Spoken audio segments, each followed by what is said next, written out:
Hello everyone, welcome to our YouTube channel. आज की video में हम पढ़ रहे हैं सेंट्रल डोग्मा, जो कि बहुत ही इंपॉर्टेंट इंफॉर्मेशन कंटेन करता है and flow of information contain करता है DNA, RNA and protein synthesis के लिए।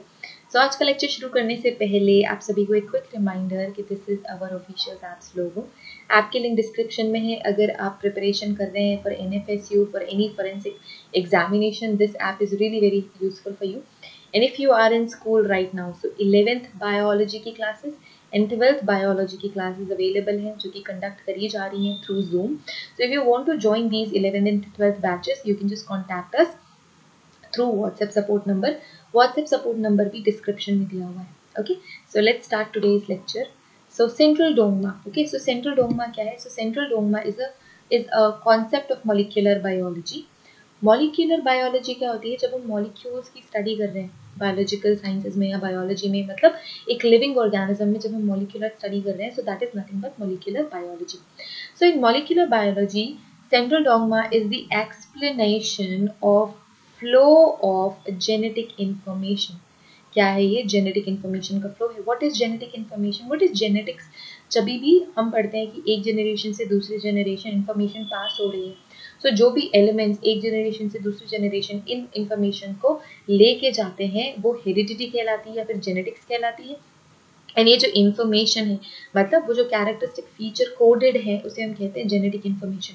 For example, if my mother's eyes are grey, तो मेरे मम्मी पापा दोनों का आईज का जो कलर है वो ग्रे है, तो ऑटोमेटिकली वो इन्फॉर्मेशन मेरे डीएनए में आई है एंड उस इन्फॉर्मेशन की वजह से मेरी आईज भी क्या हो जाएंगी? ग्रे हो जाएगी. So that is the genetic information कि हमारे डीएनए को ये कैसा पता है कि हमारी स्किन का कलर क्या करना है, हमारे हेयर का टेक्सचर कैसा करना है, आई कलर कैसे करना है, और बॉडी में जो भी इंटरनल कैरेक्टरिस्टिक फीचर्स हैं वो कैसे रखनी है. ये सारी इंफॉर्मेशन होती है डीएनए में and that is nothing but the genetic information. ठीक है, जेनेटिक इंफॉर्मेशन एक जनरेशन से दूसरे जनरेशन पास ऑन होती जाती है with the help of multiple tools. Tools क्या हो सकते हैं? क्रोमोसोम, डीएनए, ये सारी चीज़ें टूल हो गई जो कि कंटेन करती हैं इन इन्फॉर्मेशन को. डीएनए ये इन्फॉर्मेशन कंटेन करता है. That's why DNA is a genetic material which is made up of genetic information, or you can say which consists genetic information. ठीक है, in a biological system. तो biological system में ये flow of genetic information है. Sorry, मैं गलती से energy कह रही थी. सो this is the flow of genetic information in a biological system in molecular biology. तो क्या होता है? Central dogma is the process in which genetic information flows from DNA to RNA to make functional product that is protein. ठीक है, सो ये अब हम एक एक करके समझेंगे. जो डीएनए है जेनेटिक मटेरियल है, आरएनए है जेनेटिक मटेरियल. ठीक है, सो डीएनए क्या करता है? एक जनरेशन से दूसरी जनरेशन कैरेक्टरिस्टिक फीचर्स कैरी करता है, या फिर हम ये कह सकते हैं कि जीन कैरी करता है. Genes are responsible for characters. Clear? RNA क्या करता है? अगेन आरएनए भी जेनेटिक मटेरियल है which has information of protein synthesis.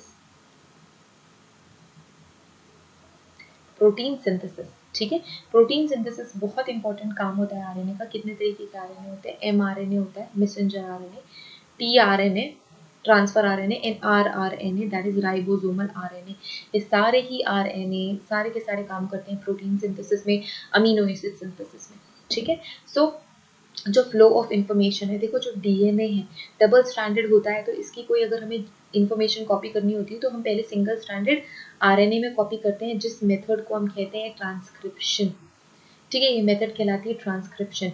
Transcription के बाद होता है ट्रांसलेशन, जिसके बाद प्रोटीन सिंथेसिस होती है. ठीक है, जो डीएनए डबल स्टैंडर्ड होने की वजह से बहुत ज़्यादा इंफॉर्मेशन कंटेन करते हैं, जिसकी वजह से वो क्या नहीं कर पाते? इंफॉर्मेशन पास ऑन नहीं कर पाते, because they have great amount of information. ठीक है, एक सिंपल से एग्जाम्पल से हम समझते हैं. अगर कोई कम्युनिटी है, कोई ऐसा प्लेस है जहाँ पे सिर्फ और सिर्फ 4 घर हैं. ओके, सिर्फ 4 घर हैं, वहाँ पे सिर्फ 10 लोग रहते हैं उस कम्युनिटी में. नेक्स्ट जो नियर बाय कम्युनिटी है, जो नेबर कम्युनिटी है, वहाँ पे कितनी बड़ी सी कम्युनिटी है, 10 बिल्डिंग्स हैं एंड 10 स्टोरीज हैं, तो वहाँ पे 100 लोग रहते हैं. तो आपको कैसे इजीली हैंडल कौन सा आप कम्युनिटी कर सकते हो? वो 10 लोगों की community as compare to 100 people. You can handle 10 people more effectively as compare to 100 people, right? So यही हो रहा है डीएनए एंड आरएनए में. जो डीएनए में इंफॉर्मेशन है वो बहुत ज़्यादा इंफॉर्मेशन है. सो हम डीएनए की थोड़ी सी इंफॉर्मेशन कॉपी करते हैं आरएनए में, जिसे हम कहते हैं ट्रांसलेशन, सॉरी, ट्रांसक्रिप्शन। अब mRNA में हमारी इंटरेस्टेड इंफॉर्मेशन हमने कॉपी कर ली है, अब ये जाएगी प्रोटीन सिंथेसिस में, इन जिस मेथड को हम कहते हैं ट्रांसलेशन। ठीक है, तो प्रोटीन के जो यूनिट्स होते हैं अमीनो एसिड्स। सो अमीनो एसिड के फॉर्मेशन में भी ये सेम फ्लो रहेगा।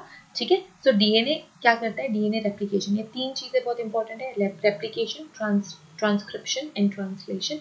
सो replication is nothing but the formation of 2 copies of DNA from a mother DNA. ठीक है, इसके बाद अगर हम कोई एक सेक्शन ऑफ इंफॉर्मेशन कॉपी करते हैं सिंगल स्ट्रैंडेड आरएनए में, तो वो कहलाती है ट्रांसक्रिप्शन। अब ये इंफॉर्मेशन आप प्रोटीन सिंथेसिस में लगाते हो तो उसे हम कहते हैं ट्रांसलेशन। और ये जो फ्लो ऑफ इंफॉर्मेशन है, this is central dogma. So ultimately DNA से इंफॉर्मेशन आई आरएनए में, एंड आरएनए ने क्या किया, प्रोटीन का सिंथेसिस किया। तो ये जो फ्लो है वो इसी तरीके से चलता है, DNA, mRNA and protein. Fine, so I think this is clear. So ultimately हमने प्रोटीन का सिंथेसिस करना है, एंड डीएनए के जो जीन्स है वो अपना काम तो करेंगे ही करेंगे, but if we need some information from gene तो इसी तरीके का फ्लो होगा, रेप्लिकेशन, ट्रांसक्रिप्शन, ट्रांसलेशन का।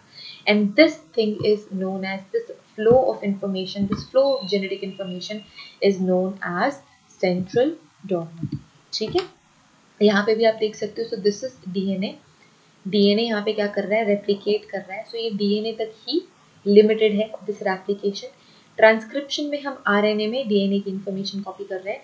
अगर आरएनए फिर से कॉम्प्लीमेंट्री पेयर्स बना के डीएनए में कन्वर्ट हो जाती है तो that is known as reverse transcription. क्या कहलाती है, reverse transcription. So let's say this is RNA, यहाँ पे ए है, यहाँ पे टी है, यहाँ पे ए है, यहाँ पे ए है, टी नहीं, लेट्स से सी, क्योंकि आरएनए में टी नहीं होता है, यूरासिल होता है। सो अगर इसकी कॉम्प्लीमेंट्री बेसिस बना के हम डबल स्ट्रैंड बना दें इसे, तो ये कहलाता है, ये प्रोसेस कहलाती है रिवर्स ट्रांसक्रिप्शन।